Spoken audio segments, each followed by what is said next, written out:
Hola y bienvenidos a todos. Hoy vamos a comenzar con el dominio 6 sobre todo lo que tenga que ver con prácticas de seguridad y testeo de seguridad, ya sea en aplicaciones o también en todo lo que tenga que ver con las vulnerabilidades, métodos de pruebas de seguridad y también todo lo que tenga que ver con el desarrollo, operación y mantenimiento de los sistemas. Para la primera parte, lo que vamos a ver va a ser el Business Continuity Plan o el Disaster Recovery Planning. Vamos a ver cuál es la diferencia entre los dos, si bien muchas veces se lo trata como si fueran sinónimos o si fueran lo mismo, o también lo que se conoce como plan de contingencia, muchas veces se lo suele confundir y se lo suele tratar como si fueran iguales. En este dominio vamos a ver las diferencias que existen entre cada uno de ellos, cuáles son los diferentes pasos que tenemos que seguir para hacer un plan de contingencia, un BCP, un Business Continuity Plan, o un DRP, un Disaster Recovery Plan. Y en la última parte vamos a ver todo lo relacionado con el Ethical Hacking o el Penetration Test, es decir, las pruebas que se hacen sobre un sistema para buscar las vulnerabilidades y luego tratar de solucionarlas. Como primer punto, vamos a ver lo que es un plan de contingencia. Esta definición de aquí, que están viendo en pantalla, está sacada de un libro escrito en 1988 por el NCSC, que a esta altura ya sabemos que es parte del libro naranja, el National Computer Security Center publicó esta serie de libros, los libros de los colores, los libros del arco iris, y en ese momento ya definía lo que era un plan de contingencia.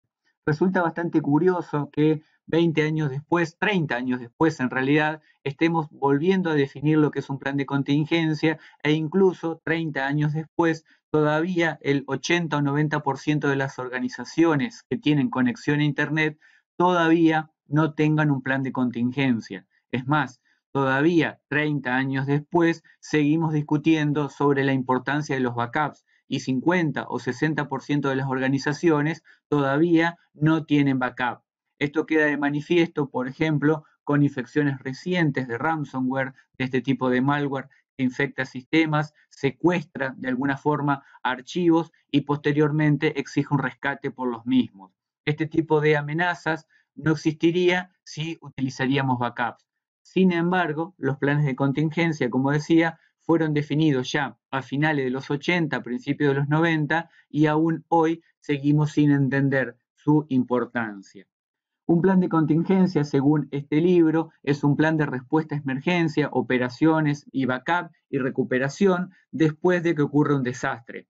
Justamente existe este plan de contingencia, que ahora vamos a ver que por supuesto tiene que ser creado antes que ocurra el desastre, si bien es para recuperar luego de que ocurra el desastre, debe ser creado para lograr mantener una actividad que garantice la disponibilidad de todos los recursos críticos y facilite la continuidad del negocio. Fíjense que en la diapositiva está marcado la palabra críticos, porque lo que vamos a mantener en este caso va a ser efectivamente toda la continuidad de aquellos recursos que sean fundamentales, que sean críticos, para facilitar la continuidad de las operaciones del negocio. Es decir, vamos a estar centrados en que el negocio, por ejemplo, tiene que seguir facturando, tiene que seguir subsistiendo, a pesar de que hayamos entrado en una contingencia. Un ejemplo sencillo de esto es si la organización tiene, por ejemplo, un incendio y parte de la organización se ve afectada por este incendio, no importa cuáles sean las áreas que se vean afectadas, yo tengo que seguir manteniendo una imagen de una organización estable, de una compañía confiable para el resto de mis clientes, para el resto de los proveedores y obviamente también tratando de mantener siempre, sobre todo, la vida humana sobre cualquier otra situación.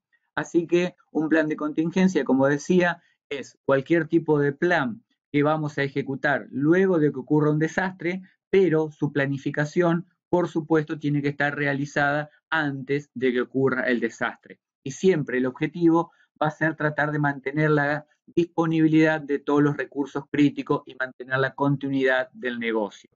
Nuevamente destaco, en este caso, la disponibilidad. Muchas de las cosas que hemos visto hasta ahora en los dominios anteriores y que vamos a ver en algunos otros de los dominios, nos centrábamos en tratar de mantener siempre la confidencialidad o la integridad de la información. En este caso, nos vamos a centrar sobre todo en el tercer pilar de la seguridad, es decir, la disponibilidad. Para ello, entonces, vamos a definir primero qué es un BCP, un Business Continuity Plan o un plan de continuidad de negocio, perdón. Es un plan que define las acciones a tomar en los casos en que una determinada contingencia inhabilite alguna de las tareas u operaciones o tecnología. Es decir, es un plan que va a tratar de definir cualquier tipo de acción de forma tal que yo pueda seguir, como decía anteriormente, con el negocio a pesar de que haya entrado en contingencia o a pesar de que haya ocurrido algún tipo de desastre. El objetivo siempre, como decía anteriormente, es tratar de recuperar las operaciones críticas definidas del negocio. Es decir, cualquier operación que no sea fundamental para la subsistencia del negocio durante el tiempo que estemos en contingencia, no va a ser necesario levantarlo. Ejemplo, si yo tengo un servidor de archivos y ese servidor de archivos no es fundamental para cumplir las acciones del negocio, no tengo por qué perder tiempo. Hay que recordar que estoy en una situación de contingencia, generalmente estoy delante de un desastre. No es necesario levantar cualquier tipo de actividad que no sea específicamente obligatoria para mantener el negocio funcionando. Si yo estoy a mediados de mes, por ejemplo, y no necesito facturar, no necesariamente tengo que levantar el servidor de facturación. Pero si estoy a fin de mes o a principio de mes, en donde es fundamental presentar algún tipo de factura o algún tipo de contrato a mis proveedores o a mis clientes, quizás sí sea necesario levantar ese servicio de facturación o de contratos determinados. Por lo tanto, también va a depender el momento en que me tome por sorpresa esa contingencia. Hay que recordar, por supuesto, que siempre las contingencias no necesariamente van a caer en el momento que nosotros queramos. Ejemplo de esto, yo nunca voy a saber cuándo me van a atacar o cuándo puedo sufrir un incendio o cuándo puedo sufrir una inundación en el caso de un desastre natural. Por lo tanto, voy a tener que definir que las operaciones que voy a recuperar pueden ser en cualquier momento del año y ante cualquier tipo de desastre que haya pensado o no necesariamente haya pensado o haya definido. Ejemplo de esto último, sin ir más lejos, son las Torres Gemelas, en donde, por supuesto, nadie en algún momento había planificado que iban a tirar un avión y luego iban a tirar la torre y mucho menos iban a planificar que iban a caerse las dos torres. Por lo tanto, siempre los planes de contingencia también van a tener que tener algún tipo de límite. Yo no puedo planificar absolutamente todos los posibles ataques que podrían llegar a existir e incluso pueden llegar a haber ataques que no necesariamente se me ocurran. Entonces, para resumir, el BCP va a permitir recuperar las operaciones críticas definidas por el negocio. Esto, por supuesto, voy a tener que tener en algún momento algún listado de cuáles son esas operaciones críticas. Esto va a ser parte también de la construcción del BCP. Y finalmente, el BCP es un plan genérico que va a incluir a su vez el DRP, el Disaster Recovery Plan, que vamos a ver a continuación. Es decir, el BCP es más genérico y es muchísimo más inclusivo que el DRP. Ya vamos a ver también las definiciones, la diferencia que existen entre uno y otro. El Disaster Recovery Plan, entonces, es el plan que define las acciones a tomar en los casos en que una determinada contingencia inhabilite el centro de cómputos. Y justamente aquí está la diferencia que mencionábamos anteriormente con el Business Continuity Plan, con el BCP. En el caso del DRP, se apunta a las operaciones críticas de IT. Siempre cuando hablemos del Disaster Recovery Plan vamos a estar hablando de las operaciones críticas de tecnología. Y cuando hablemos del Business Continuity Plan, del plan de contingencia propiamente dicha, vamos a estar hablando de las operaciones críticas del negocio. Y ahí radica la diferencia cuando hablábamos de planes de contingencia, que al principio habíamos dicho que muchas veces se lo trata como sinónimos o como si fueran lo mismo. Entonces, la continuidad de negocio, como su nombre lo indica, va a estar apuntado a las operaciones críticas del negocio y el DRP a las operaciones críticas de todo lo que tenga que ver con tecnología y al centro de cómputos propiamente dicho. El BCP y el DRP sí incluyen tareas que son comunes uno con otro. En el caso de ambos, Siempre, obviamente, como ya habíamos mencionado, tenemos que hacerlo, tenemos que planificarlo, por eso recibe el nombre de plan, antes de que ocurra la interrupción. Esto va a tener que tener algún tipo de plan, algún tipo de documento que después vamos a ver que los distintos actores van a tener que conocer para realizar durante la ocurrencia de la interrupción y también después de que haya ocurrido la interrupción.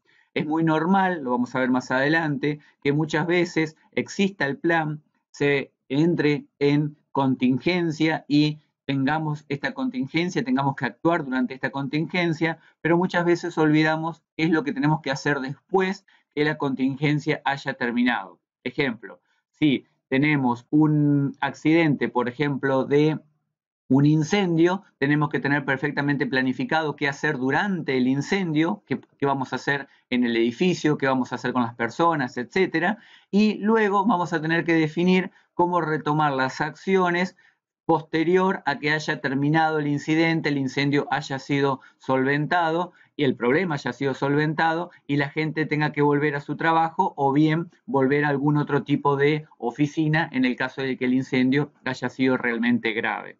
Por lo tanto, va a incluir toda la planificación de recuperación antes de la ocurrencia de los eventos y por eso siempre se dice que el BCP y el DRP son planes proactivos en lugares de ser reactivos. Siempre se planifica antes de la interrupción y no en forma reactiva, como podría ser, por ejemplo, la recuperación de un backup, el restore, en donde en este caso vamos a tener que tener el backup antes de que ocurra el incidente, eso es proactivo, y la recuperación sería reactiva luego del incidente. ¿Qué razones tenemos para realizar un plan? Siempre la frase muy conocida, más vale prevenir que curar, ser proactivo en vez de reactivo, como mencionaba recién, y además las razones para tener un plan siempre tienen que ver con mantener el negocio funcionando. Es decir, si nosotros tenemos una planificación perfectamente hecha de qué hacer si hay algún tipo de problema, es muy probable que podamos reaccionar muchísimo mejor a ese problema cuando todos los actores saben qué hacer en el momento de la ocurrencia del incidente. Cosa que sabemos los seres humanos muchas veces bajo estrés o bajo algún tipo de presión solemos tomar malas decisiones. En general tomamos malas decisiones cuando estamos presionados. En cambio, si sabemos perfectamente qué hacer durante la ocurrencia del problema, probablemente tomemos las mejores decisiones o ya estemos preprogramados, por decirlo de alguna manera, para actuar de una forma determinada. Por lo tanto, va a servir para ahorrar tiempo y todo lo que sea tiempo, por supuesto, sabemos que es sinónimo de pesos, de dinero. Va a ser bueno también para no cometer errores y para evitar estrés o presiones innecesarias durante la ocurrencia del incidente. También un objetivo es lograr seguir facturando. Después vamos a ver que muchas veces durante la contingencia, o hay muchísimas empresas que han entrado en contingencia y la competencia, sus proveedores, sus clientes, a veces ni siquiera se enteraron. ¿Por qué? Porque el plan ante la contingencia fue tan efectivo y tan eficiente que la organización logró realizar sus tareas fundamentales para el negocio, vuelvo a repetir, por ejemplo, la facturación o mantener un contrato vigente, y fue tan eficiente haciéndolo que nadie se enteró que esto había ocurrido. Por lo contrario, si la organización no tiene planificado todas las acciones durante la contingencia o durante el problema, probablemente esto salga a la luz pública y también termina afectando su imagen. Además, siempre tratamos con esto de evitar pérdidas de negocio a corto o largo plazo. A corto sería durante la ocurrencia de la contingencia o en un espacio de tiempo relativamente corto. Y a largo plazo, muchas veces va a suceder que, por ejemplo, si perdemos imagen con un competidor o perdemos imagen delante de nuestros clientes, esto va a afectar seriamente a la organización. El efecto en los clientes entonces va a ser mantener la imagen pública, saber que aunque haya habido un problema en la organización, supimos actuar en tiempo y en forma y por supuesto siempre, esto lo vamos a destacar un poco más adelante también, vamos a tener que respetar el cuidado de la vida. Si hay una ocurrencia de algún tipo de contingencia o incidente sumamente grave, lo más importante siempre a preservar va a ser la vida del ser humano. Adicionalmente, como ya mencioné, vamos a tener que cumplir los requerimientos legales y contractuales. Por ejemplo, a nuestro cliente o a nuestro proveedor no le va a importar que nosotros hayamos entrado en contingencia, y si no respetamos los contratos que tenemos vigentes, probablemente, de acuerdo al caso, esto podría afectar seriamente y legalmente a la organización. Y adicionalmente también los planes, por último, parece una tontería, pero en realidad muchas veces tener un plan y tener una planificación de las cosas a realizar va a servir para tener a mano las necesidades de negocio. Si yo tengo una lista de todo lo que es crítico dentro del negocio, esto básicamente me va a servir como para saber y planificar qué es lo que tengo que mantener a flote en el caso de que ocurra un incidente. Entonces, ahora sí, para que quede documentado, la prioridad número uno de la recuperación de una contingencia es, obviamente, los servidores de la empresa. No, perdón. Son los seres humanos. Aquí, obviamente, esto siempre lo hago medio en broma y como para que la gente lo recuerde. Muchísimas veces nos ha pasado de estar delante de un problema y la gente lo primero que piensa es cómo va a capear los servidores o cómo vas a recuperar los servidores o la información que acaba de perder o que está perdiendo en ese momento. Acá siempre hay que acordarse que esto no es lo más importante. Los seres humanos siempre deberían ser el recurso, y también suena mal que diga recursos, pero lamentablemente es así. Las vidas humanas es lo más importante que tenemos que preservar en todo momento. Entonces, las contingencias luego se van a dividir en dos grandes grupos. Por un lado, van a ser todos los eventos naturales, los huracanes, inundaciones, terremotos, incendios y demás, que después vamos a ver cómo tratar o cómo lidiar con ellos cuando veamos la parte de seguridad física en el próximo dominio. Va a ser todo lo que tenga que ver con la interrupción de servicios básicos, la electricidad, las comunicaciones, debido a los eventos naturales previamente mencionados, y va a tener que ver también con los incendios, explosiones o derramamiento de cualquier tipo de elemento tóxico, ya sea para los recursos de la organización o para los seres humanos propiamente dichos. Y adicionalmente vamos a tener los eventos desatados por las personas, es decir, el sabotaje, un bombardeo. Parece un poco excesivo decirlo a veces, pero con algunos eventos que han estado ocurriendo últimamente ya no parece tan excesivo. Huelgas, los piquetes o los cortes de calles, aquí en Argentina se lo denomina piquetes, accidentes o los errores, ya sea intencionales o por omisión, son los famosos ups, apreté la tecla delete y no sabía lo que hacía, y muchas veces esto puede pasar intencionalmente o por algún error de un ser humano, que ya sea que lo hace sin conocimiento o bien porque una persona se levantó dormido o no la había pasado bien el fin de semana anterior, y obviamente puede llegar a tener algún tipo de problema. Entonces, ahora sí, vamos a ver las etapas del BCP. Vamos a ver las del Business Continuity Plan y también vamos a ver luego las del DRP, y van a ver que en realidad muchas de las partes del desarrollo del plan son las mismas o son muy similares. Luego vamos a tener la evaluación del impacto en el negocio, más conocido ampliamente como BIA, Business Impact Analysis. Todo el mundo que realiza este tipo de análisis lo conoce con ese nombre.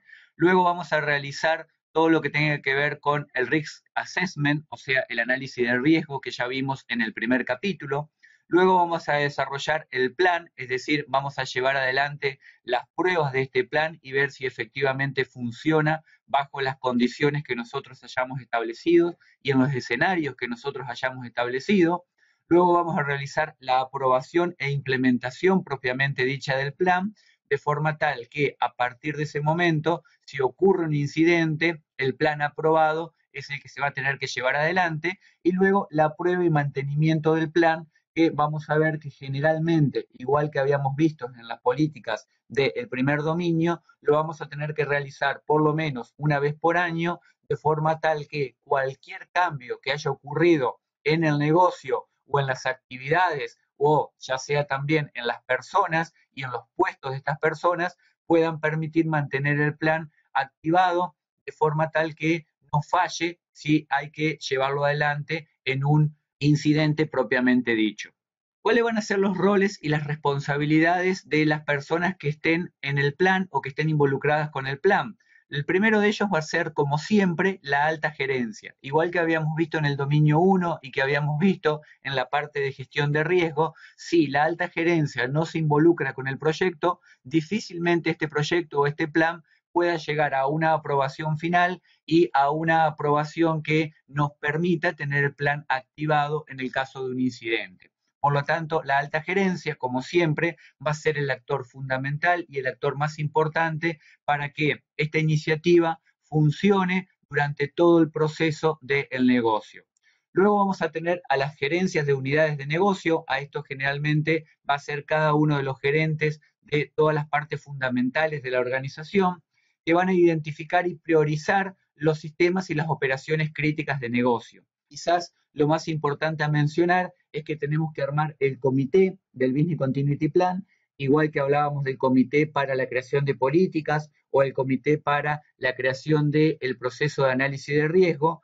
Estas unidades de negocio son las que van a tener que identificar y apoyar en todo momento y también comunicar a la alta gerencia cuáles son las operaciones críticas del negocio, y también vamos a tener que darle algún tipo de prioridad, porque obviamente levantar una parte del negocio no necesariamente va a ser exactamente iguales para todas las unidades de negocio. Por lo tanto, vamos a tener que priorizar, y en esto después nos va a ayudar también los próximos pasos que tengamos dentro del Business Continuity Plan. Y luego las unidades funcionales, que van a ser las que participen en la implementación y en las pruebas del plan. Por ejemplo, si un gerente y el comité decide que una operación crítica es el área de facturación, nosotros vamos a tener que decidir qué partes del área de facturación, qué personas, qué operaciones, qué sistemas van a estar involucrados durante la implementación propiamente dicha del plan. Esto también nos va a llevar luego a tener que elegir a las personas y, por supuesto, también a los suplentes, porque puede pasar que una persona lamentablemente tenga un incidente grave durante la contingencia, y para eso voy a tener que planificar quién va a ser el que va a reemplazarlo en el caso de que esta persona elegida no esté. Luego vamos a tener que definir si el BIA, el Business Impact Analysis, como habíamos dicho, la segunda parte del BCP. Aquí hay una gran discusión sobre si el BCP debe realizarse antes o después del BIA. Es una gran discusión entre los que son más puristas en lo que es específicamente el BCP y el BIA.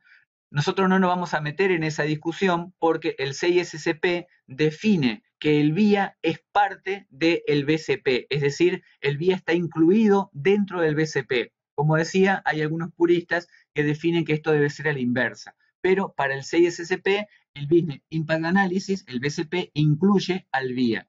El BIA es un punto del BCP. ¿Qué se realiza en el BIA? Se identifican todas las funciones críticas y permite priorizarlas. Como decía anteriormente, voy a tener funciones que son muchísimo más importantes que otras y algunas que son fundamentales para la subsistencia del negocio. Siempre tenemos que recordar que el BCP está orientado a que el negocio siga subsistiendo y siga facturando, por decirlo de alguna manera, trivial o sencilla. Por lo tanto, el BIA es el que nos va a permitir identificar y priorizar cuáles son esas funciones fundamentales para la subsistencia del negocio, que va a identificar cada una de las amenazas, vulnerabilidades, y se va a calcular los riesgos de cada una de esas amenazas. ¿Cómo vamos a realizar esto? En general y en la práctica se definen escenarios de contingencia. Un escenario sería, por ejemplo, que el edificio en el cual estamos trabajando ocurra o tenga un lugar un accidente de tráfico. En ese caso, por ejemplo, podríamos decir cómo llega la gente a trabajar. Eso sería un escenario. Otro escenario, muchísimo más grave, sería un incidente de un incendio dentro de la organización, un incendio grave que tenga como epicentro las oficinas. Otro incidente podría llegar a ser un derramamiento de un producto químico. Otro incidente podría llegar a ser, por ejemplo, que un avión choque contra la torre en donde estamos trabajando. Como pueden ver, cada uno de ellos tiene distintos grados de gravedad, pero también tienen distintos grados de probabilidad de ocurrencia, lo mismo que veíamos cuando calculábamos riesgos.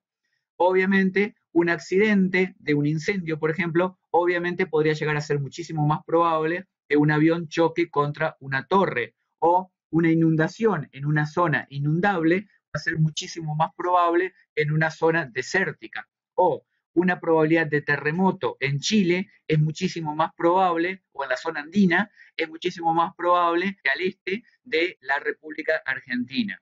Por lo tanto, todo esto es lo que vamos a tener que evaluar cuando identificamos las amenazas, las vulnerabilidades y la probabilidad de ocurrencia de cada uno de esos escenarios.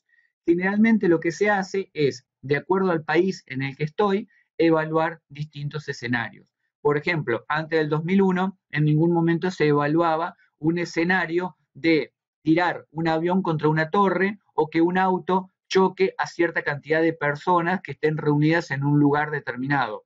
Todos estos escenarios se empezaron a considerar luego de lo que ocurrió con las Torres Gemelas en el 2001. Luego también vamos a tener que evaluar el tiempo tolerable de caída, el Maximum Tolerable Downtime, el MTD. ¿Qué es esto? Es el tiempo máximo que un sitio, un lugar, una organización, una oficina puede estar sin ofrecer servicios. Por ejemplo, si yo considero que el sitio de Mercado Libre se cae durante 2 minutos, en ese caso estamos considerando millones de dólares en pérdida. Pero si a esto lo considero para un sitio que no hace ventas en línea, quizás no es tan importante.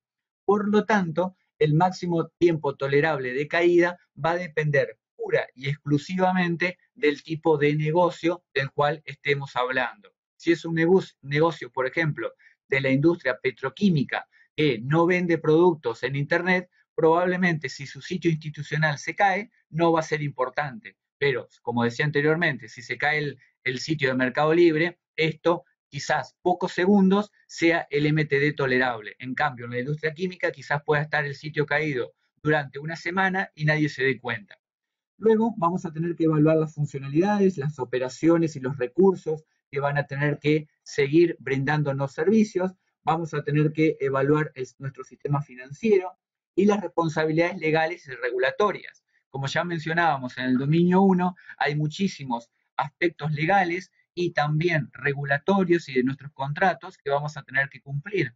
Por ejemplo, si un banco que tiene una regulación del Banco Central de su país deja de cumplir por algún motivo algún tipo de servicio, esto podría ser tranquilamente un motivo de que se degrade al banco. Los bancos tienen un listado, una lista en donde pueden subir o bajar puntos, y entonces en ese caso el Banco Central de ese país podría castigar bajándole puntos al banco por no cumplir alguna condición regulatoria.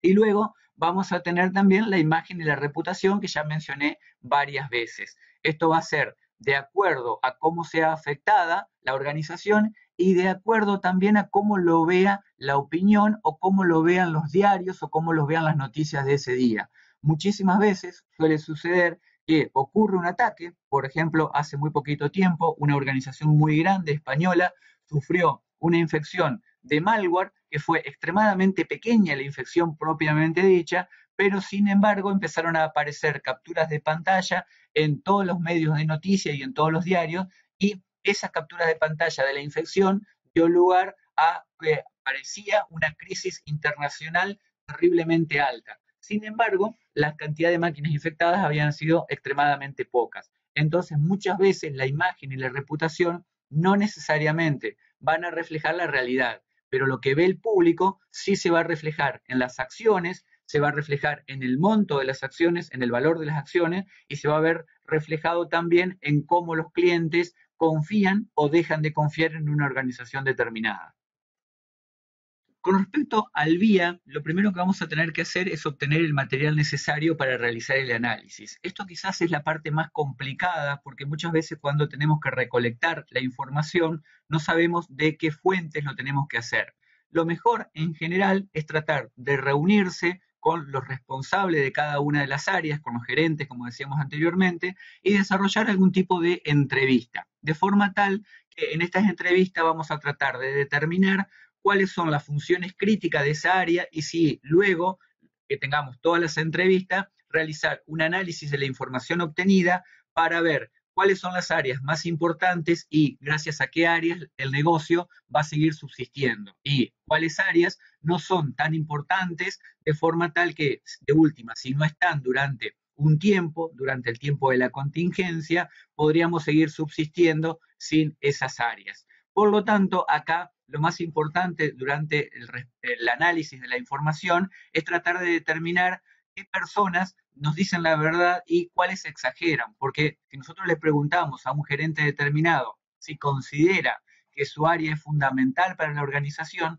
probablemente todas las áreas, para no verse perjudicadas, van a decir que sí. Entonces vamos a tener que evaluar adecuadamente e identificar cuáles son los sistemas críticos de aquellos que no lo son. Adicionalmente, también vamos a tener que identificar el máximo tiempo tolerable sobre el cual un área o toda la organización puede estar caída y luego vamos a priorizar los sistemas críticos en base a estos tiempos que identificábamos previamente. Finalmente, una vez que terminemos todo el desarrollo de las entrevistas y hagamos el análisis que acabo de describir, vamos a tener que documentar y reportar los resultados y las recomendaciones, de forma tal que el comité que habíamos armado previamente pueda decidir en tiempo y en forma cuáles son las áreas que van a tener que ser necesarias durante la contingencia, de forma tal también que esto luego se informe a la alta gerencia y luego con la venia de esta alta gerencia podamos definir ya el plan y cuáles van a ser las formas en que vamos a trabajar durante la contingencia. Como pueden ver, es un trabajo que va a involucrar a todas las áreas importantes y también va a involucrar la toma de decisiones para determinar cuáles son efectivamente los sistemas críticos y diferenciarlo de aquellos que no lo son. Aquí hay unos MTD abajo en donde, por ejemplo, se identifica que 30 días sería identificado como un tiempo que esa parte del negocio no es esencial, 7 días sería normal, un día importante y horas crítico. Como podemos ver, nuevamente este es un ejemplo que no aplicaría para el caso que yo mencionaba anteriormente de ventas en línea, por ejemplo. En este caso es simplemente un ejemplo que da el CISSP y no necesariamente durante el examen nuestro va a estar este tiempo o se nos va a preguntar un tiempo determinado, porque como dijimos anteriormente, esto depende pura y exclusivamente del tipo de negocio y de la evaluación y la identificación de los sistemas que hayamos hecho previamente. Con respecto a la prevención de riesgo y a esta etapa propiamente dicha, todo lo que podemos llegar a decir ya lo hemos mencionado en el dominio 1. El objetivo es identificar los escenarios de las fallas potenciales, el costo y la probabilidad de falla o la probabilidad de ocurrencia que exista en cada uno de los escenarios que hayamos planificado. Y también todo lo que tenga que ver con el tiempo de recuperación y con el tiempo máximo de caída tolerable que vamos a admitir. Luego tenemos la prevención del riesgo, que de esto también hemos hablado durante el dominio 1 y que luego vamos a retomar en el dominio 7, hablando específicamente del programa de administración de riesgo y la seguridad física. Todo lo que tenga que ver con administración de riesgo, vuelvo a repetir, dominio 1 y la parte de seguridad física, redundancia, backups, todo lo que tenga que ver con mirroring y lo que tenga que ver con el backup de sitios en línea y fuera de línea, lo vamos a ver en el dominio 7. Luego vamos a tener que considerar los seguros en el caso de que no hayamos podido determinar una forma apropiada de recuperar un elemento. En general, por ejemplo, todo lo que tenga que ver con incendios va a ir a un seguro. Los planes de respuesta ante emergencias, que lo vamos a tratar en un ratito, y los procedimientos para el entrenamiento y la planificación de todo lo que tenga que ver efectivamente cuando ya estemos en el momento de la ocurrencia del incidente y cómo cada una de las personas va a actuar durante ese incidente. La mejor forma, que vamos a verlo a continuación, es mantener entrenadas a las personas. Por ejemplo, seguramente en su organización en algún momento deben haber hecho entrenamiento para el caso de un incendio, que es lo más normal que se suele hacer y que generalmente es obligatorio en las organizaciones y en los edificios altos, por supuesto, también, de forma tal que las personas estén entrenadas para saber por dónde salir, a quién deben seguir, de qué manera tienen que hacer el escape y dónde se tienen que reunir en el caso de un incidente determinado. Luego vamos a tener que realizar un análisis de impacto. En este caso vamos a estar hablando específicamente de costos, es decir, cuánto nos va a salir económicamente el incidente, cómo vamos a tener que contratar cada una de las partes que nosotros necesitemos para tratar ese incidente y también para primero tratar el incidente y luego salir de ese incidente, los gastos operativos propiamente dichos, la violación de contratos o los requerimientos legales, como habíamos mencionado anteriormente también, en el caso de que dejemos de cumplir algún tipo de contrato o algún tipo de requerimiento legal, saber que vamos a tener que contar con el costo monetario equivalente para cubrir esos montos. La pérdida de ventaja competitiva, cómo vamos a lidiar con la confianza del público. También en este caso, por ejemplo, muchísimas veces vamos a tener que hablar con el público, ya sea a través de un medio de comunicación, como puede ser la televisión o los diarios, o más en la actualidad directamente con las redes sociales. Es decir, cómo vamos a entrenar a nuestro personal, al community manager, que generalmente recibe ese nombre, para que, dado un problema determinado o un incidente determinado, sepa cómo contestarle al público que generalmente o está preguntando o nos está insultando porque dejamos de brindar un servicio. Un ejemplo, si una compañía telefónica en un momento determinado se cae y deja de dar servicio a sus clientes, en general la gente va a elegir una red social para comunicarse con la empresa o bien para brindar su desaprobación al tipo de servicio que están brindando. Entonces vamos a tener que ver cómo lidiar con esto y también cómo lidiar con el competidor que obviamente se va a querer aprovechar de esta situación. Si yo tengo la compañía A que se cayó, la compañía B sin duda va a aprovechar esto para tratar de ganarse a los clientes y quitarnos a nuestros clientes. Luego vamos a tener que realizar una estimación de pérdida anual, de cuánto fue lo que costó efectivamente ese incidente, y en general se trata de asumir el peor caso posible. Es decir, si vamos a tratar un incidente, nuestro escenario es un incendio, no vamos a pensar que es un incendio chiquito que se quemó una papelera o un lugar donde hay papeles en la oficina. Vamos a considerar el peor caso, que podría ser una oficina perdida o todo el edificio perdido. Si hay un caso de inundación, no vamos a considerar que la inundación es de un día. Generalmente que el agua se vaya y tratar todo el desastre que hace el agua, generalmente puede tardar varios días o meses. Entonces, siempre ante un incidente y ante un escenario considerado, vamos a tratar de considerar el peor caso posible, de forma tal que esto nos va a permitir, por ejemplo, reservar la mayor cantidad de dinero de la cual dispongamos, vamos a saber cómo lidiar con el público la mayor cantidad de tiempo posible, vamos a saber cómo cumplir los requerimientos legales o cómo, en el caso de que no lo cumplamos, vamos a actuar, cómo vamos a entrenar a nuestros abogados para, en el caso de una violación de contrato, saber qué es lo que tienen que decir y de qué manera tienen que lidiar con estos contratos. Y luego vamos a también considerar si el BCP lo vamos a determinar en base a todos los procesos de negocio, que eso debería ser el objetivo principal, según nuestra definición que dimos al principio, o directamente nos vamos a encargar de lo que sería un DRP, es decir, vamos a hablar solamente de tecnología. Esto va a depender siempre del tipo de negocio. Hay negocios, como ustedes saben, que dependen casi en su totalidad, por ejemplo, las ventas en línea que mencionaba hoy, de la tecnología. Pero hay otros negocios que no necesariamente dependen de las computadoras o de un sitio web o de una facturación electrónica. Entonces, en ese caso, probablemente convenga más directamente hacer el BCP en base a los procesos de negocio. Y habrá otros casos en donde tengamos que incluir las dos cosas. Luego vamos a hacer el balance del impacto versus los costos de los controles y las contramedidas, lo que habíamos definido en el dominio 1 cuando hicimos análisis de riesgo. Siempre decíamos que el costo del control tiene que ser menor a el impacto de la vulnerabilidad o el impacto de la amenaza. Por lo tanto, vamos a tener que evaluar adecuadamente cuáles son los controles y cuáles son las mejores medidas que podemos tomar para lidiar con el incidente y la contingencia.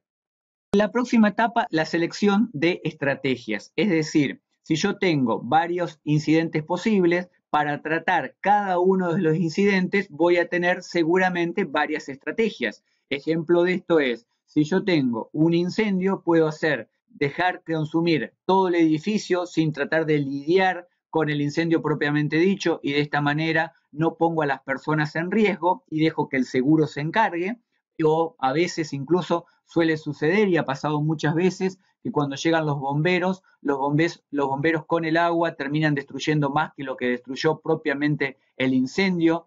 Así que en ese caso voy a tener que formular distintas estrategias. Otra estrategia sería tratar de lidiar con ese incendio, poniendo a las personas en riesgo también, y muchas veces quizás fracasando en el intento. Entonces voy a tener que evaluar cuáles, de acuerdo a las funciones críticas, van a ser mis acciones. Siempre tratando de mantener, como dije, la vida de las personas y las funciones críticas del negocio que subsistan. Voy a tener que mantener el apoyo y el soporte de la alta gerencia, que ya lo habíamos dicho anteriormente, y crear luego las estructuras o los equipos de trabajo que son los que van a llevar el trabajo propiamente dicho en las pruebas ante un incidente y en el momento que ocurra el incidente. Ya lo vamos a ver a continuación. La estrategia se va a basar en una buena relación costo-beneficio, por supuesto, relacionado a los controles que mencionábamos anteriormente. Debe estar dentro de los tiempos de recuperación, es decir, si yo definí un tiempo de recuperación para mi tarea crítica o mi función crítica es de 24 horas, tengo que evaluar que esa estrategia esté considerada dentro de esas 24 horas. Y siempre, esto es lo más importante de todo, las estrategias que defina tienen que ser implementables. No tengo que soñar con que todo va a ser perfecto. Como decíamos anteriormente, generalmente tengo que considerar el peor caso posible. Por lo tanto, si digo, mi oficina se inundó y no puedo acceder porque toda la zona está inundada, no voy a empezar a soñar con que me voy a comprar un helicóptero, que voy a aterrizar en el techo de la organización y toda la gente va a ir a trabajar en helicóptero. Entonces, si bien en este caso, por supuesto, lo exageré, la idea es justamente esa, tratar de que las estrategias sean absolutamente implementables. Un ejemplo más bajado a tierra sería, si yo tengo que lidiar con una inundación, por ejemplo, una estrategia implementable sería que la gente se quede a trabajar en su casa y trabaje vía remota. Pero si yo no tengo VPNs implementadas y no tengo ningún tipo de acceso remoto, en ese caso nuevamente estoy soñando, porque es altamente improbable que ante una situación de contingencia el personal de IT se ponga a implementar una VPN. Si no lo pude hacer en un momento en el cual no estoy en contingencia, mucho menos lo voy a poder hacer durante una época o un problema determinado o ante un desastre. Y luego viene sí la parte de la implementación o el desarrollo del plan. Con toda la información que recolecté en las etapas anteriores, lo que tengo que hacer es escribir el procedimiento para que toda la organización lo conozca, es decir, una vez definido cuáles van a ser las estrategias y cuáles son los escenarios y las estrategias correspondientes a esos escenarios, saber que tiene que haber un plan perfectamente definido, punto 1, punto 2, punto 3, punto 4, y cuáles van a ser las personas que van a trabajar durante el incidente. ¿Por qué es fundamental que todas las personas lo conozcan? Primero, porque vamos a tener a todos los empleados seguramente involucrados. Si yo tengo una contingencia, va a haber una alta cantidad de personas que va a estar involucrado en el trabajo propiamente dicho del incidente, y va a haber otras personas que quizás no van a estar directamente relacionadas, pero que, por ejemplo, van a tener que salir de las oficinas. Un caso típico, vuelvo a repetir, es el incendio. Hay personas que van a estar lidiando con el incendio, hay otras personas que van a estar guiando a las personas que van a salir de las oficinas y de la organización, y por supuesto van a estar estas últimas personas que son las que no van a estar relacionadas con el plan y que son las que están escapando, básicamente. Luego voy a tener que definir los recursos necesarios para efectuar la recuperación, voy a tener que definir cuáles son los montos, cuáles van a ser cada uno de los elementos que voy a utilizar, desde lo más básico de todo, que puede ser el papel, una computadora, una conexión a internet, cualquier cosa que sea fundamental para trabajar durante la recuperación.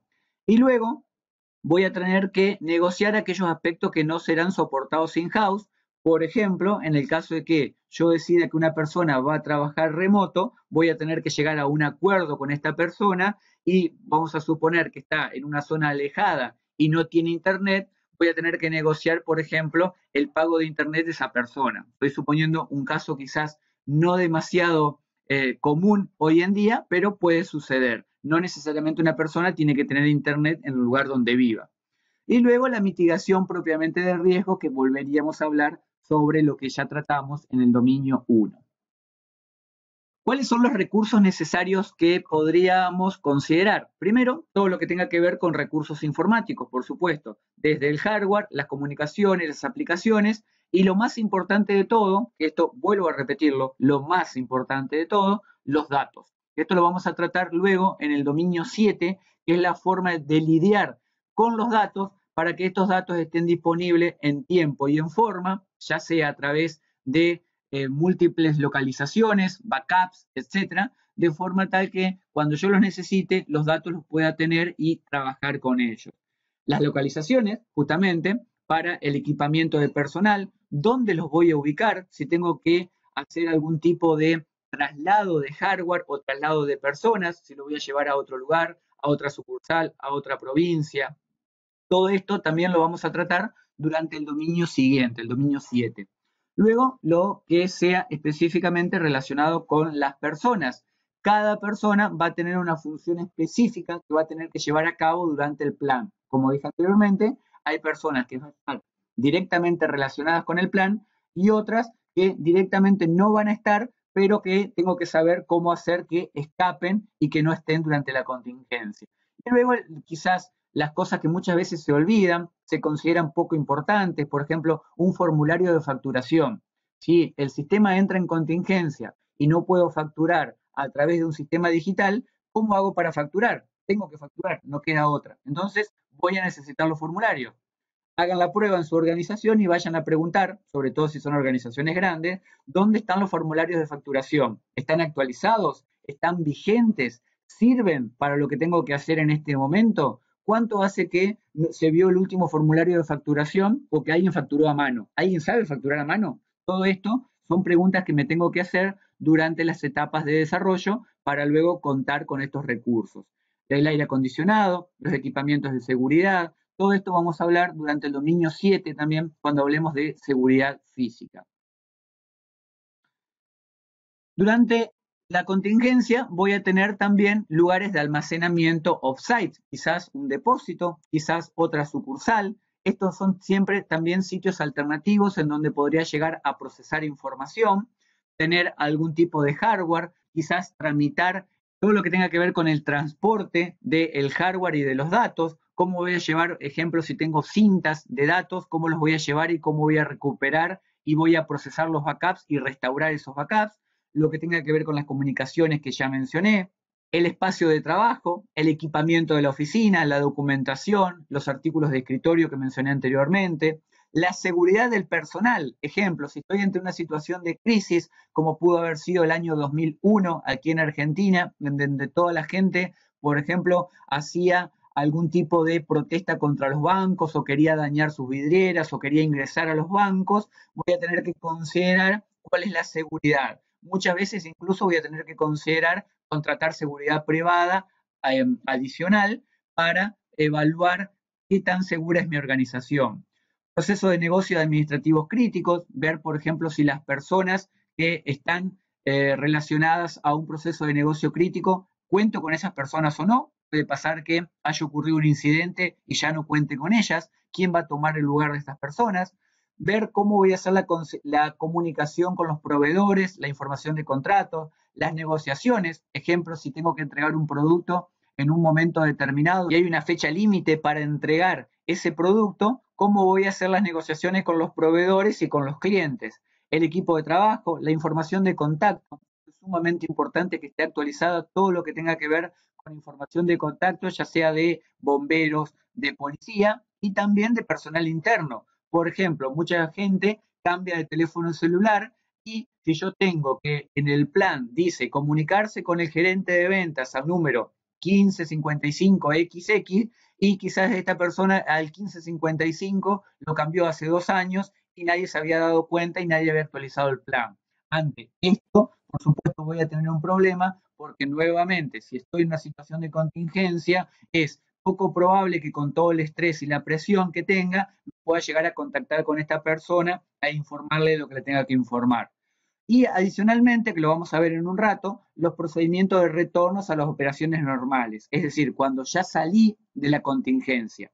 Y cualquier otro recurso que se considere adecuado y finalmente las pruebas. Lo vamos a ver ahora a continuación. En este caso es donde vamos a verificar específicamente que todo lo que fuimos recolectando, la información que fuimos recolectando, lo que fuimos escribiendo y lo que fuimos determinando para cada escenario posible, funciona o no funciona en base a nuestras funciones de negocio. El plan debería ser probado regularmente, como ya dije antes, se recomienda que por lo menos una vez al año, y esto es lo que recomiendan las buenas prácticas y es lo que nos dice el BCP, debería ser probado una vez al año para que todas las condiciones de entorno que hayan cambiado puedan ser verificadas. Es decir, si el plan ya no se ajusta a nuestras condiciones actuales, pueda ser corregido antes de que ocurra un incidente y luego nos terminemos dando cuenta durante ese incidente que el plan no funcionaba o que estaba mal planificado. Cada prueba debería ser suficiente como para perfeccionar el plan y siempre este plan tiene que ser incorporado dentro del change management, es decir, del control de cambio que tenemos para cada uno de los documentos de políticas que habíamos definido en el dominio 1. Es un documento vivo que cambia continuamente y la prueba es el mejor lugar para tratar de que este documento vivo pueda llegar a ser perfeccionado continuamente.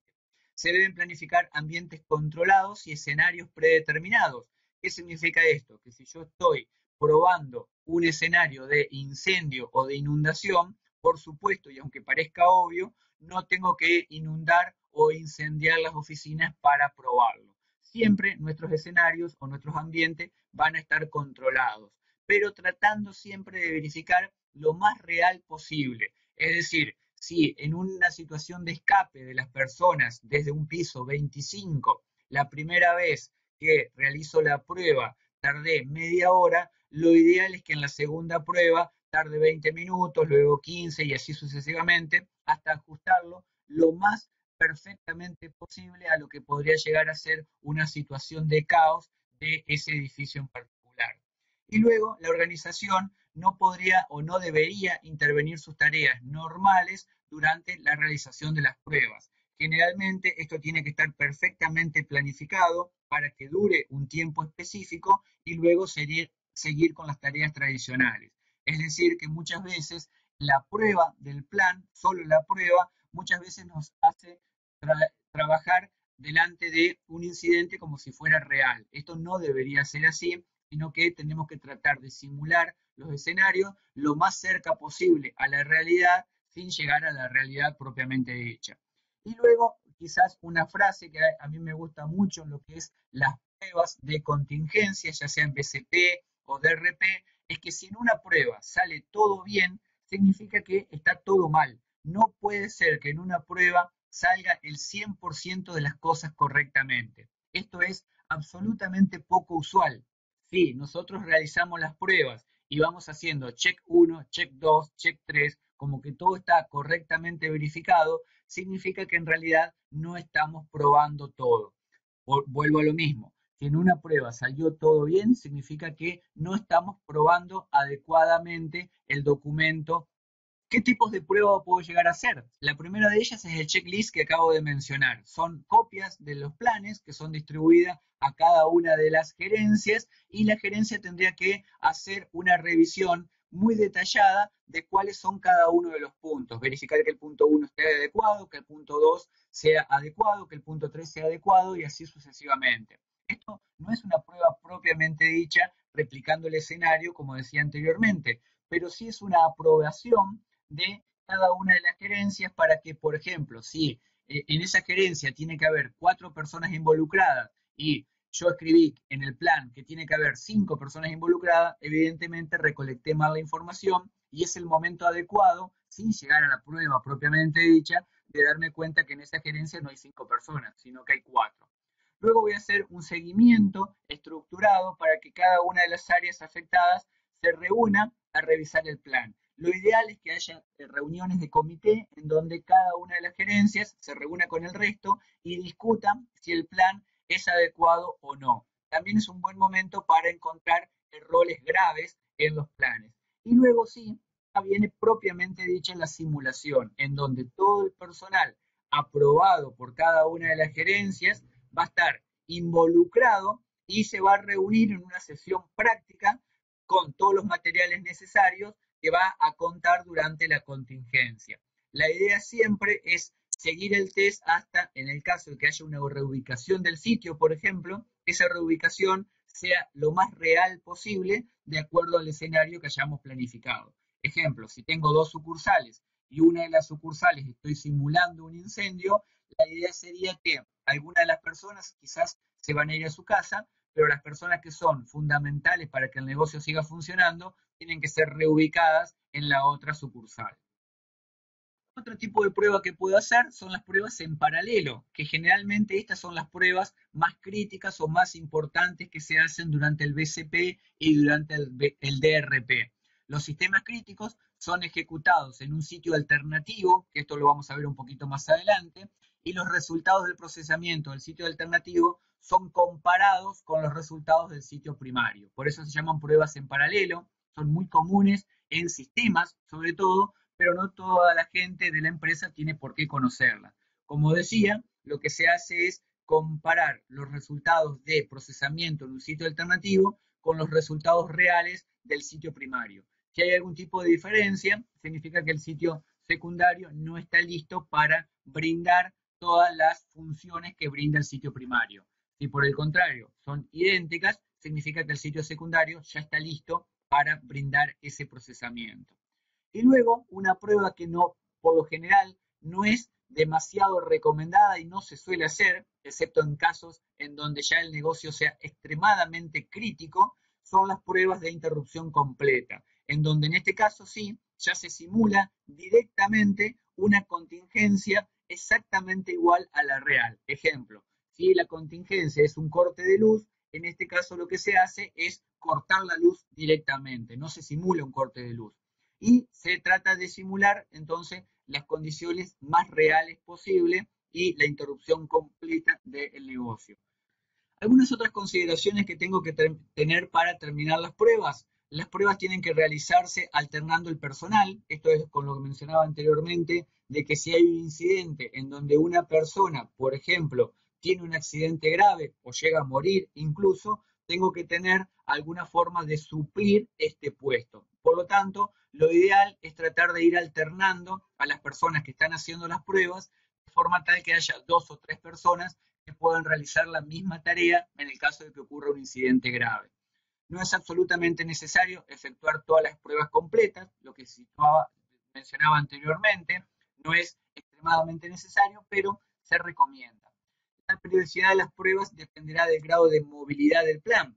Si yo el plan lo estoy cambiando una vez por mes, cada vez que lo cambie tengo que hacer las pruebas. En cambio, si lo toqué muy poco o no lo toqué directamente en todo el año, como decía anteriormente, es recomendable que se haga por lo menos sí una vez por año para que la gente sepa que eso existe y que no entre en una situación de crisis en el caso de que ocurra un incidente.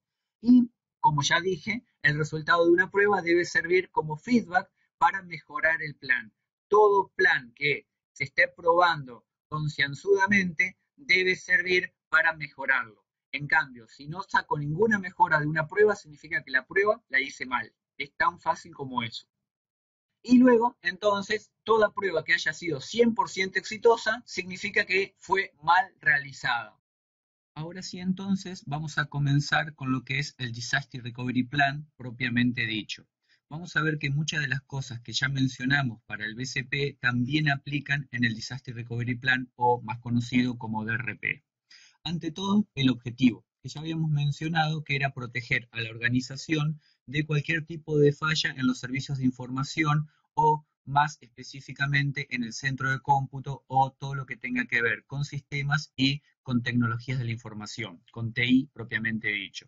Es decir, que lo que va a buscar el DRP es minimizar el riesgo generado por la demora de cualquier tipo de provisión en los servicios de tecnología.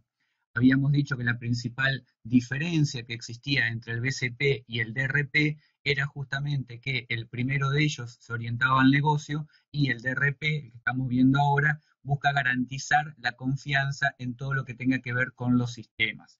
Por lo tanto, en este caso vamos a ver algunas de las cosas que dejamos pendiente en lo que es directamente el BCP, como por ejemplo todo lo que tenga que ver con los sitios de contingencia y los sitios donde vamos a tener que asegurar y mantener los datos por si ocurre algún tipo de incidente, de forma tal que si tenemos que recuperar la información y empezar a trabajar con esos datos, los podamos tener en tiempo y en forma.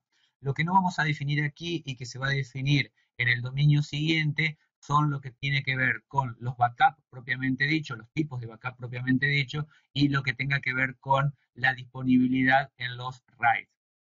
Luego entonces el DRP va a buscar minimizar la toma de decisiones del personal durante la contingencia, cosa que ya habíamos dicho en el BCP también, que al momento en que nosotros estamos en una contingencia y por el estrés que genera esto, muchas veces las decisiones no las tomamos de forma adecuada o incluso nos vemos imposibilitados de tomar alguna decisión o si necesitamos algo en lo cual basarnos para tomar una decisión, un dato o ya sea también un recurso, muchas veces, si estamos en la contingencia, no lo vamos a poder tener en ese momento.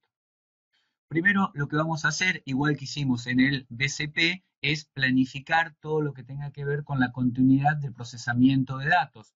Un ejemplo de esto que podríamos llegar a llevar a cabo es acuerdos de ayuda mutua o de reciprocidad, en donde lo que vamos a buscar es alguna compañía que tenga un centro de cómputo parecido al nuestro o con la misma cantidad de sistemas que los nuestros y a partir de ese momento formar un acuerdo de forma tal que si nosotros entramos en contingencia, poder procesar la información en el centro de cómputo de ellos y viceversa.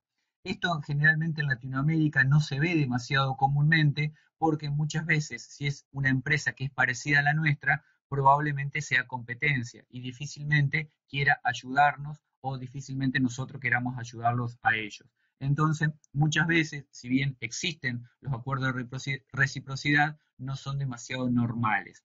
Por otro lado, también tenemos distintos servicios de suscripción a sitios, Hot, Warm y Calls, que lo vamos a ver dentro de un ratito, múltiples centros de operación, que también los vamos a ver, y luego tenemos los Service Bureau o los centros móviles, en donde en este caso directamente contratamos a una empresa que nos va a proveer el hardware o el software necesario para que nosotros trabajemos con los datos que hayamos recuperado.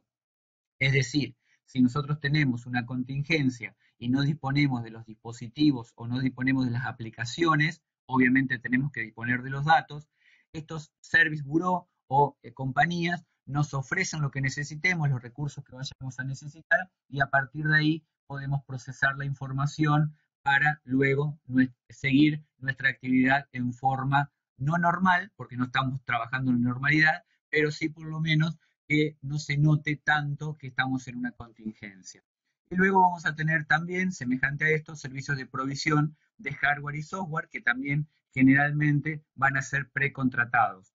Por lo tanto, en lo que tenga que ver con Service Bureau, centros móviles o servicios de provisión de hardware y software, vamos a tener que tener contratado previamente este servicio y al momento de entrar en contingencia simplemente los vamos a tener que llamar.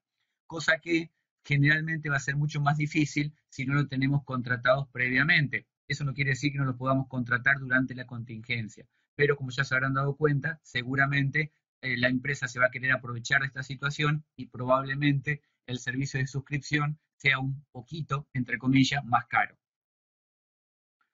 Luego tenemos lo que es el mantenimiento del plan. En este caso vamos a tener 3 equipos y esto es sumamente importante. Si bien en las compañías muchas veces no se respeta, para el 6SCP sí tienen que existir 3 equipos. El primero de ellos es el equipo de recuperación, que es el responsable de ejecutar todos los procedimientos ante la declaración de un incidente o ante la declaración de un desastre. Es decir, son aquellas personas que van a llevar a cabo todo lo que tenga que ver con el servicio de recuperación de datos cuando ya se haya declarado el incidente y estemos ante una contingencia del centro de cómputo.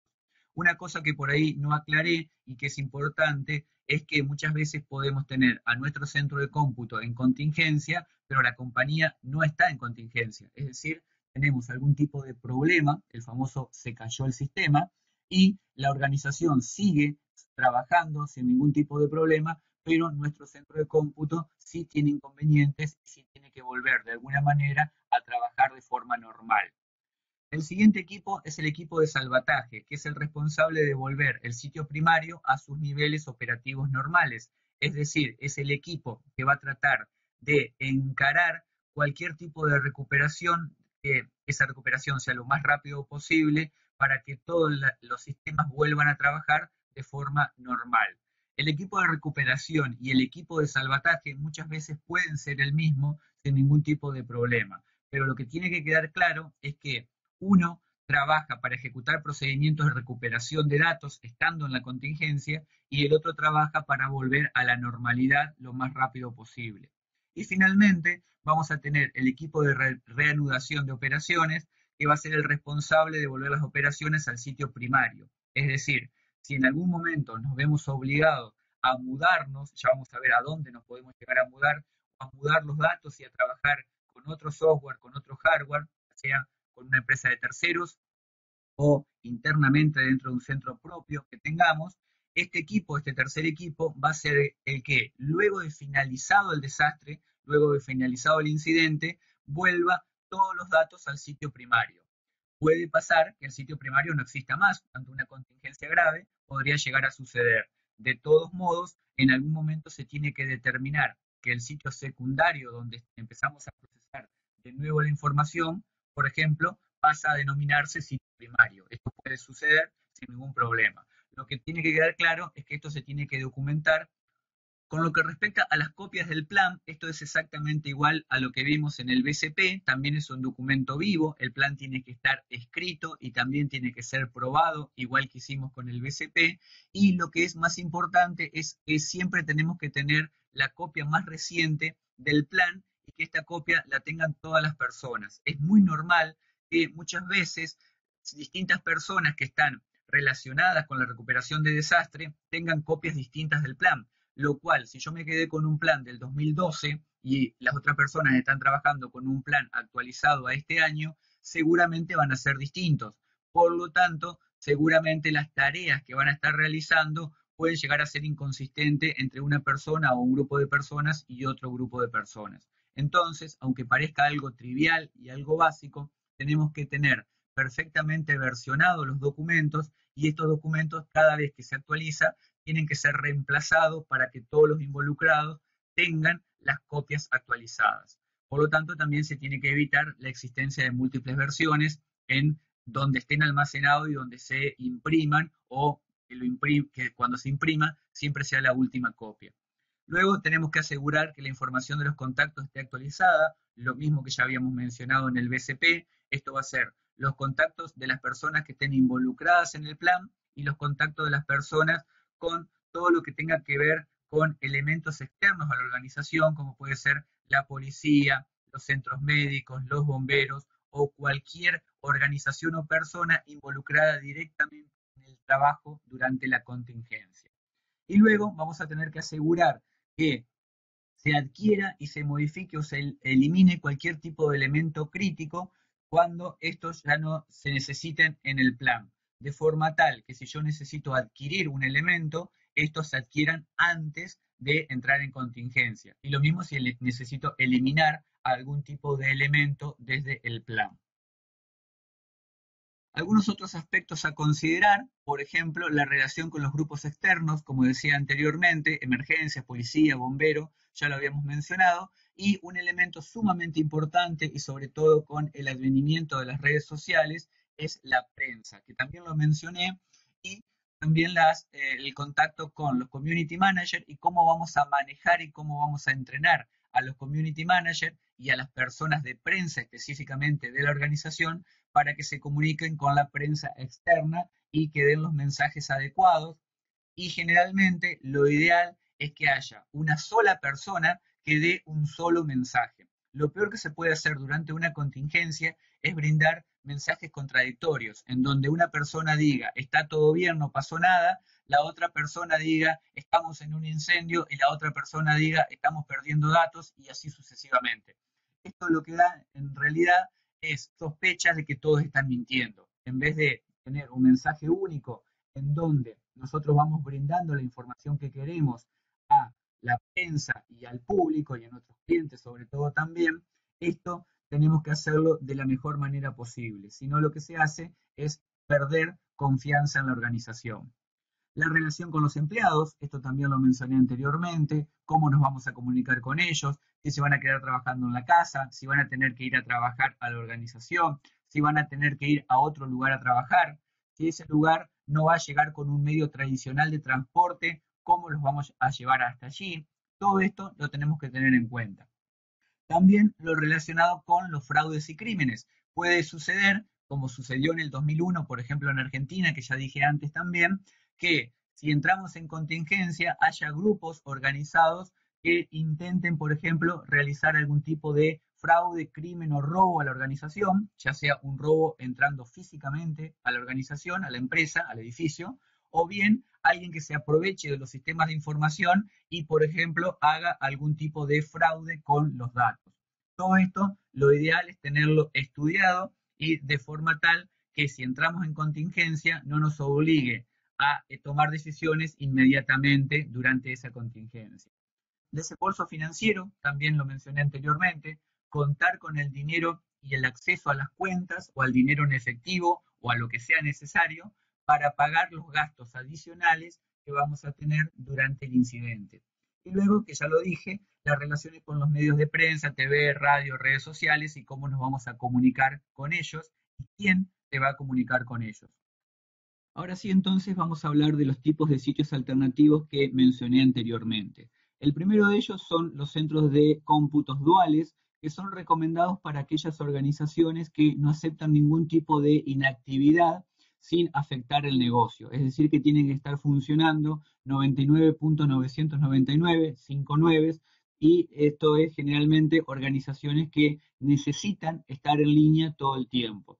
Y en este caso lo que se recomienda es que las aplicaciones, los centros de cómputo duales, estén divididos geográficamente, de forma tal que se pueda distribuir la carga entre los dos, lo más cercano posible, por supuesto, al 50%. Y muchas veces este centro de cómputo, el que subsista, el segundo que subsista, suponiendo que el primero entró en contingencia, tiene que ser capaz de mantener la disponibilidad y soportar la carga completa de la producción. Es decir, que se tiene que planificar dos centros de cómputo separados geográficamente y uno de ellos, de todos modos, tiene que estar preparado para aguantar el 100% de la carga en el caso de que otro entre en contingencia.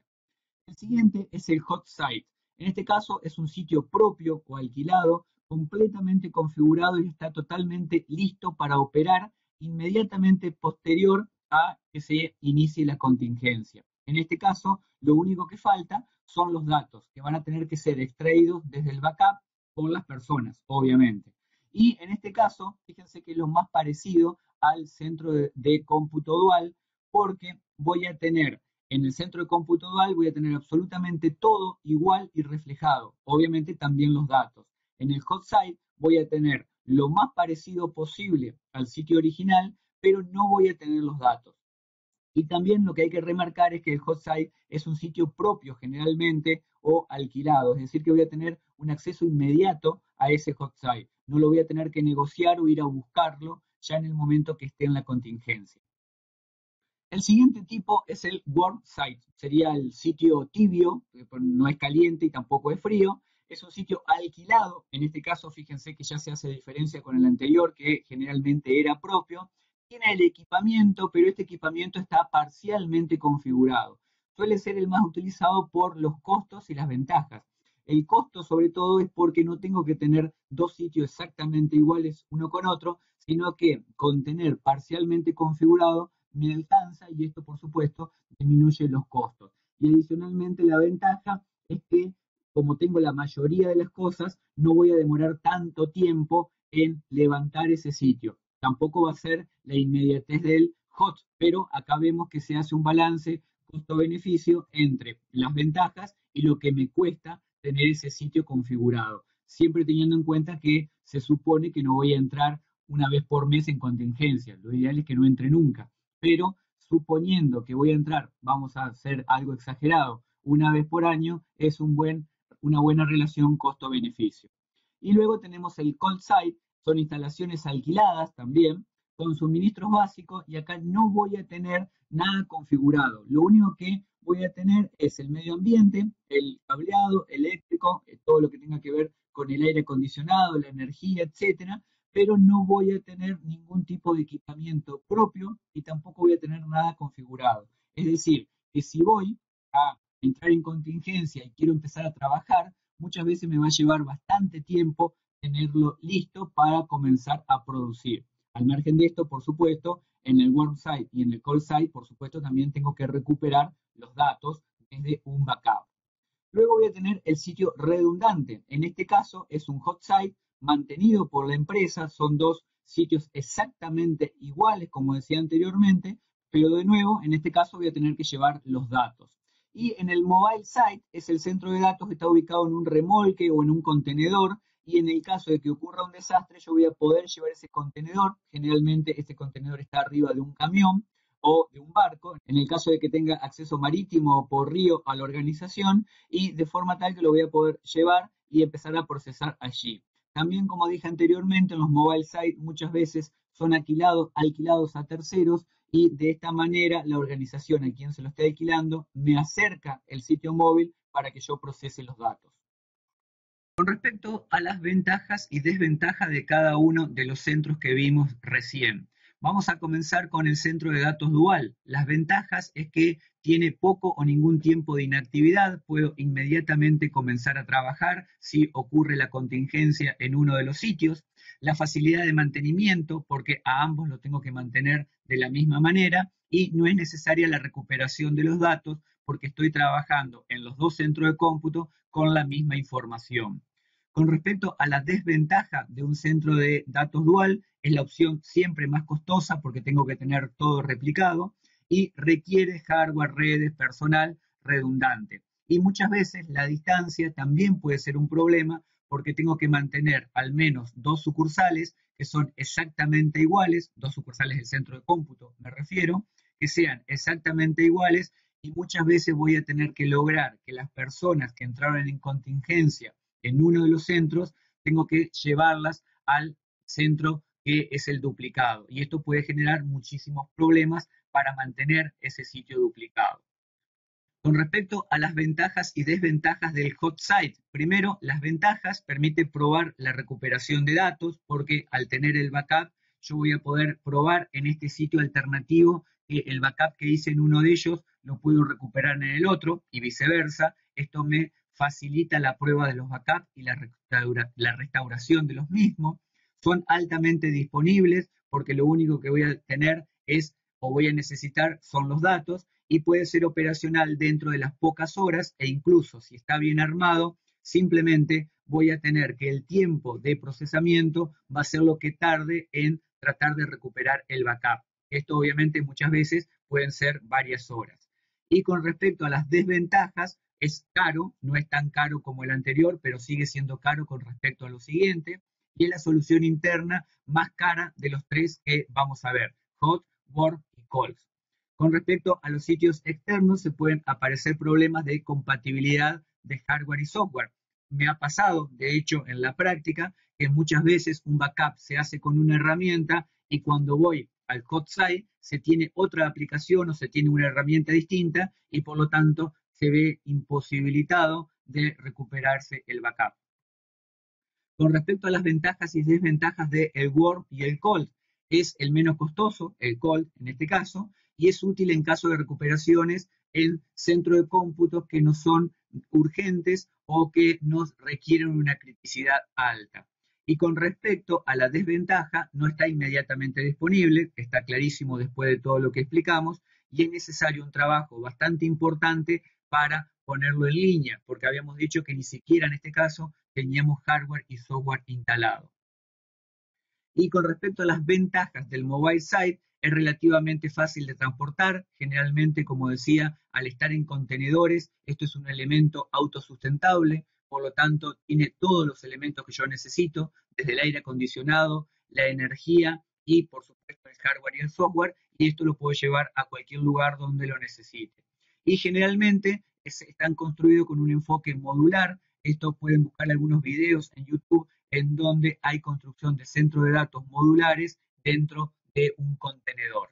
Y la desventaja están solo disponibles en ciertos lugares, no siempre se pueden alquilar o comprar este tipo de contenedores, no hay demasiadas empresas que provean este servicio y el diseño, si nos toca hacerlo a nosotros, cosa que generalmente no es así, pero puede llegar a ser un poco desafiante. De todos modos, como digo, generalmente este tipo de equipamiento se alquila a un tercero. Y alquilarlo a un tercero, necesitamos siempre un contrato de, primero, contratación propiamente dicho, y luego de envío del equipamiento. Por lo tanto, todo esto tiene que estar perfectamente planificado de antemano. No nos podemos poner a lidiar con la contratación de un mobile site en el momento de entrar en la contingencia. Entonces, para ir finalizando esta parte, tenemos que recordar que ambos planes, el BCP y el DRP, deben mantenerse actualizados. Varias veces he mencionado que son documentos vivos que tienen que actualizarse, mantenerse y probarse por lo menos una vez al año. El personal responsable debe estar preparado para entrar en contingencia. Esto significa muchas pruebas de los planes, de forma tal que cada uno de nosotros estemos altamente entrenados si tenemos que participar de dicho plan. Toda la compañía debe conocer que existen estos planes, es decir, si hay personas que incluso no estén involucradas en la contingencia propiamente dicha, por lo menos tienen que saber que no tienen que salir corriendo escaleras abajo sin ningún tipo de organización. Todo lo que se haga durante la contingencia tiene que estar perfectamente planificado y todos los actores tienen que conocer su responsabilidad. Se tienen que realizar pruebas periódicas de ambos planes, del BCP y del DRP, y estas siempre deberían estar a cargo de entidades independientes a las áreas involucradas, por ejemplo, un área de auditoría interna, de forma tal que estas áreas puedan, primero, revelar y relevar todo lo que sea importante y también informar a la alta gerencia la forma en que se probaron los planes y cuál fue su efectividad y su nivel de éxito. Con esto hemos finalizado lo que corresponde efectivamente al BCP y al DRP. A partir de ahora vamos a cambiar un poquito de tema, no nos vamos a ir demasiado de lo que son pruebas específicamente de seguridad, pero vamos a entrar a un tema que es el security test. Lo primero que vamos a definir en este caso es lo que se define como hacker, que es una persona inquieta, curiosa, paciente, creativa, en continuo movimiento y con necesidades de aprender y entregar su conocimiento a la sociedad. Si prestamos atención, vamos a ver que esta definición es totalmente distinta a lo que solemos leer en algunos medios que siempre terminan relacionando la palabra hacker a algún tipo de delito o algún tipo de crimen. Esta definición que vemos aquí está sacada de la original de la RFC 1392, en donde se definió por primera vez y correctamente, vale aclararlo, la palabra hacker. Incluso la Real Academia Española en este momento define al hacker como un pirata informático, algo que ni siquiera tiene sentido mencionarlo. Por lo tanto, vale la aclaración que para el CSCT y para todas las personas que trabajamos en seguridad de la información, un hacker es aquel que cumple con la definición que está en pantalla. De hecho, es tan así y siempre se respeta esta palabra porque también se creó otra que es el cracker, que es una persona que tiene los conocimientos o no necesariamente tiene los mismos conocimientos de un hacker, pero los utiliza con fines maliciosos, es decir, los utiliza para delinquir. Y acá es donde aparece también la palabra white hat y black hat, es decir, sombrero blanco y sombrero negro. Generalmente los hackers están identificados con un sombrero blanco y los crackers, aquellas personas que utilizan su conocimiento tecnológico o en tecnología para delinquir, se los identifica con un sombrero negro. El gran problema aquí es saber qué diferencia uno y otro y cómo puedo llegar a diferenciarlos cuando los veo. La realidad es que no puedo. Lo que sí va a diferenciar uno y otro es el comportamiento de cada uno de ellos y acá es donde vamos a tener en primera instancia a la ética. Es decir, yo puedo tener muchísimo conocimiento técnico y lo puedo utilizar para ayudar a la sociedad o lo puedo utilizar para beneficiarme a mí mismo o perjudicar a otras personas. Lo único que va a diferenciar a esas dos personas es la ética con la cual utilizan su conocimiento. Y también cómo utilizan los permisos que se nos dan o que nos brindan, por ejemplo, en una organización. Si yo tengo permisos de administrador dentro de una organización y sé que puedo acceder a información confidencial y me puedo beneficiar de esa información, obviamente los podría utilizar para hacer algún tipo de daño o perjudicar a otra persona. Entonces, la ética y los permisos y la utilización de estos dos grandes elementos va a ser una forma de identificar a un hacker versus un cracker. Lo que siempre destaco es que no tenemos que asociar nunca, bajo ningún punto de vista, a un hacker con un delincuente. Si un delincuente o una persona comete delito, es eso, es un delincuente. No lo podemos llamar hacker. Más allá de que en los medios amarillistas y en los medios tradicionales siempre te los terminen relacionando de esta manera. Luego tenemos la definición de lo que es un análisis de seguridad. Un análisis consiste en tratar de determinar lo que un intruso, un delincuente o un cracker podría llegar a realizar con nuestros sistemas y qué podría llegar a hacer con nuestra información. Es decir, se trata de determinar lo más cercano posible a la realidad cómo un sistema de información, no necesariamente tecnológica, pero muchas veces sí tecnológico, puede llegar a ser afectado por un delincuente o por alguien que se quiere conectar al mismo y realizar algún tipo de daño. El análisis de seguridad, como decía, hay que tratar de hacerlo lo más parecido posible a lo que sería en la realidad. Pero lo más importante de todo y a destacar es que va a existir un contrato prefirmado entre las partes. Es decir, va a haber un acuerdo laboral entre la organización que contrata el análisis y las personas o grupos de personas o empresas que realizan el análisis. Es decir, es muy importante destacar, y vuelvo a repetir, es muy importante destacar que ninguno de nosotros puede realizar un análisis de seguridad sin haber firmado un contrato o un acuerdo laboral con la organización. También esto vale si somos empleados, por supuesto, de la organización. Pero vale aclarar también que si a nosotros nos contratan, por ejemplo, para brindar soporte técnico, dentro de nuestras descripciones de trabajo, seguramente no va a estar realizar un análisis de seguridad a la red de la compañía. Por lo tanto, en este caso tampoco podemos hacerlo. Vuelvo a repetir, si tenemos un contrato firmado con la organización que es cliente nuestro, lo podemos hacer. Si tenemos una descripción de trabajo en donde dice específicamente que nosotros fuimos o trabajamos por una organización para hacer análisis de seguridad, también lo podemos hacer. Si no se dan las condiciones anteriores, no hagan un análisis de seguridad, porque en muchos países, por ejemplo en América, perdón, por ejemplo en Argentina, en Chile, es un delito. Entonces tenemos que tener, y en España, por lo tanto, tenemos que tener un acuerdo laboral previo antes de hacer el análisis de seguridad. A estos tipos de análisis se los conoce como penetration test o ethical hacking. Generalmente se los utiliza como sinónimos, ya vamos a ver que en realidad no son sinónimos, el CISSP hace referencia a esto por supuesto, pero generalmente en la práctica se los usa como sinónimo. Si bien vamos a ver que el ethical hacking es más completo que el penetration test.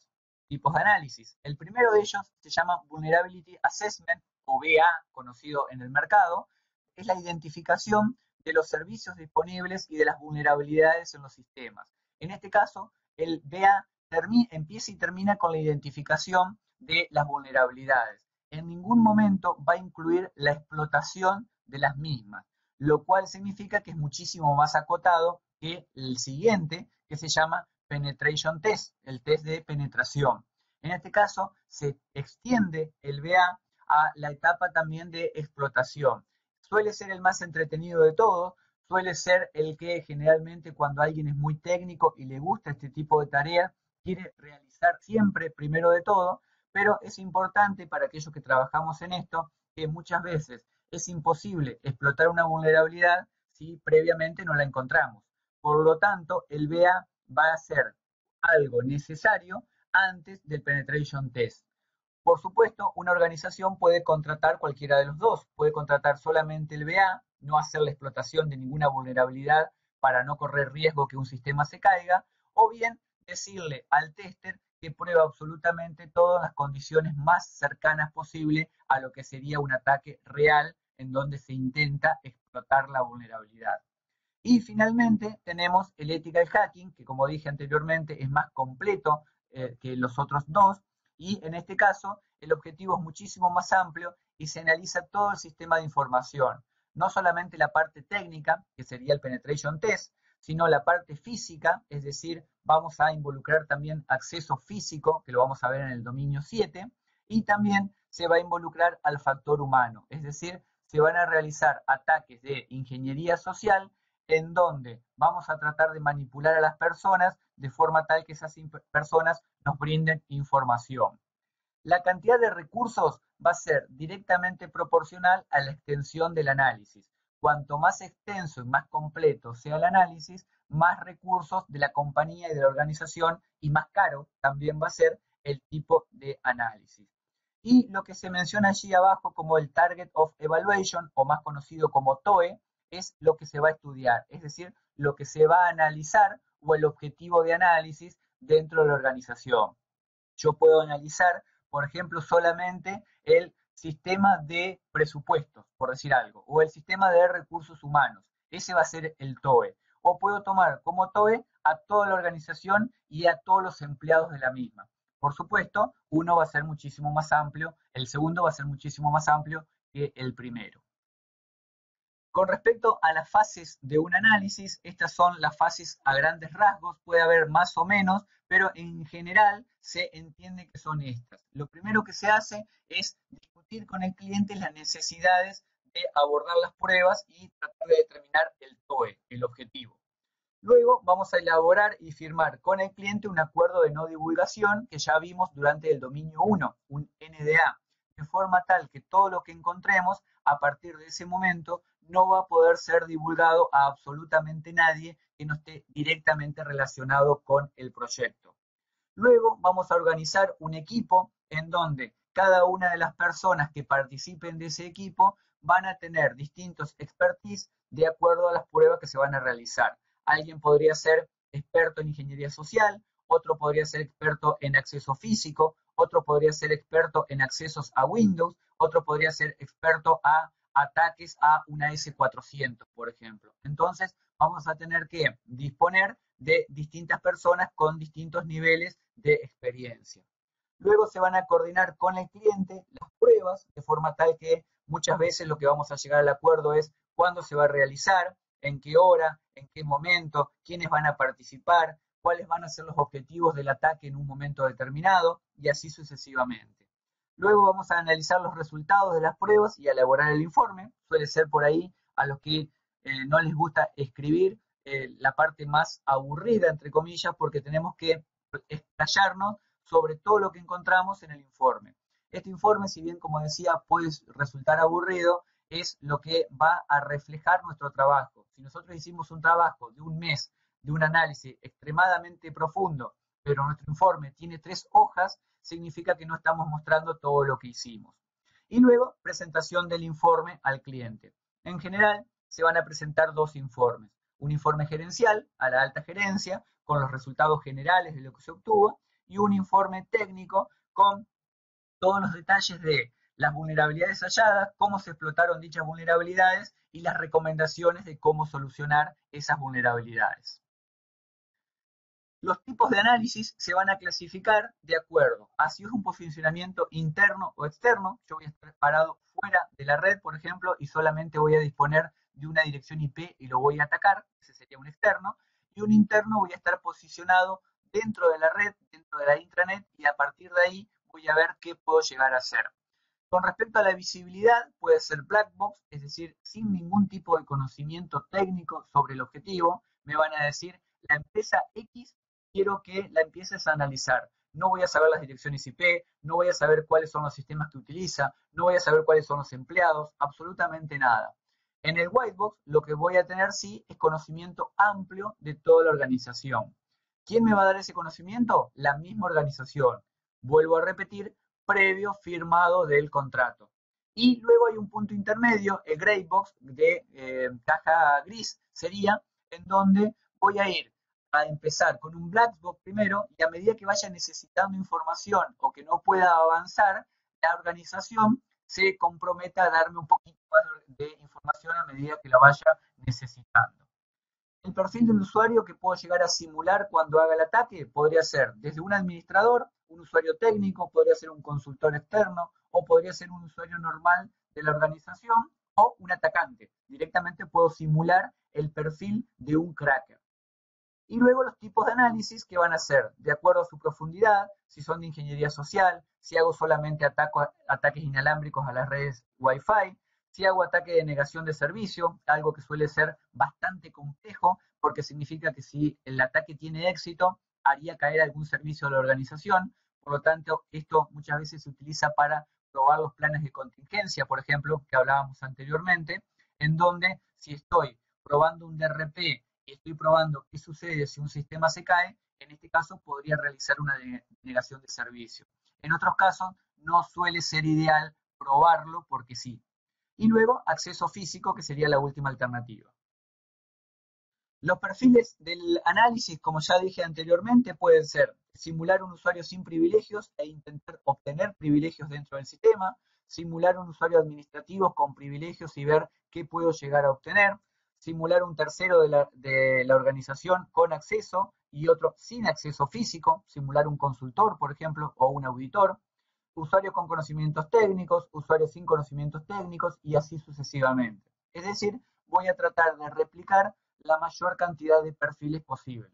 También siempre teniendo en cuenta que cuanto más perfiles simule, por supuesto, más costoso y más largo va a ser el análisis. Y luego voy a tener los distintos tipos de ataque, que también lo vamos a ver durante el módulo 7, que son el ataque pasivo. En este caso se va a realizar sin modificar absolutamente nada del sistema. Simplemente voy a tratar de obtener información de la forma más discreta posible. En este caso, por ejemplo, entran ataques como Google Hacking o Whois directamente y tratar de obtener información para después utilizar esa información en contra del sistema. Los distintos tipos de ataque lo vamos a ver en el módulo siguiente. Y con respecto al ataque activo, por supuesto, en este caso voy a activamente tratar de enviar datos al sistema y analizar su respuesta y tratar de determinar de alguna manera cómo se comporta ese sistema ante un ataque de este tipo.